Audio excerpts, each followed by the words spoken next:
And all imposter syndrome is unfounded feelings of self-doubt and incompetence. I think unfounded is the key word in this phrase, right? Now, we're going to talk about imposter syndrome for a minute, and I promise you, most people in this room are sitting here thinking that I'm talking directly to them. They think they're the only ones in here that are frauds, and they're looking around going, man, he's talking about me. And then everybody's looking at me. But the person sitting next to you is feeling the exact same thing. And I know this because 8 out of 10 people suffer from imposter syndrome. Any success we had, we think, is just timing and luck. Any failure that we had is completely our fault. We don't allow ourselves credit for doing anything properly. We think we've gotten very lucky. And this can have a really detrimental effect on our careers. We have more job dissatisfaction. We tend to not go for promotions. We tend to not speak up in meetings. How does this happen? Right? Like, how do all these people in this room, the center of the country music world, how do all these people suffer from imposter syndrome and think that they're not good enough? It's our brains constantly lying to us. There's a thing called the illusion of truth effect, and it's the tendencies to believe repeated false information. Tendencies to believe repeated false information. It is a form of brainwashing. It's the same thing that cult leaders use, that abusers use, politicians on both sides use. They're constantly drilling false information into our brains. We're doing that ourselves. We're telling ourselves these negative thoughts all of the time, and we're not giving ourselves the other side of it, the positive thoughts. So of course you're going to believe that you're not good enough. Of course you're going to believe as if you've gotten lucky. There's nothing telling you otherwise. And we don't believe people when they give us the other side of it. Our failures are confirmation of what we already believe. Our success, as I mentioned, is just luck, but our failures are confirmation. So we end up believing these things. And again, there are a few things you can do. One of the things that I like is I love going back. I try to go back and read old emails or text messages where I'm getting praise for work. It's always a great one for me because it's a reminder that I've had success.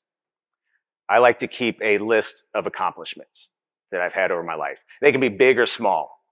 They can be promotions you had. It could be that you made the all-star team, on your T-ball league. It can be anything. But when we experience them, we're experiencing them over time. So they don't feel as big. But when we read them in a vacuum, it can seem a lot more impressive. And you look at it and you go, wow, I did all of that. I can do some of these things. I am worthy of some of this stuff. Because when we have imposter syndrome, we think we're the one person in the room that doesn't belong. But one of the things to keep in mind is that actual frauds don't have imposter syndrome. People with imposter syndrome think their work's not good enough. Frauds are trying to distract you and hide their work. They're usually the people that manage up really well and then don't do any work. And not that managing up isn't a big part of what we do. It's an important part of all of our careers.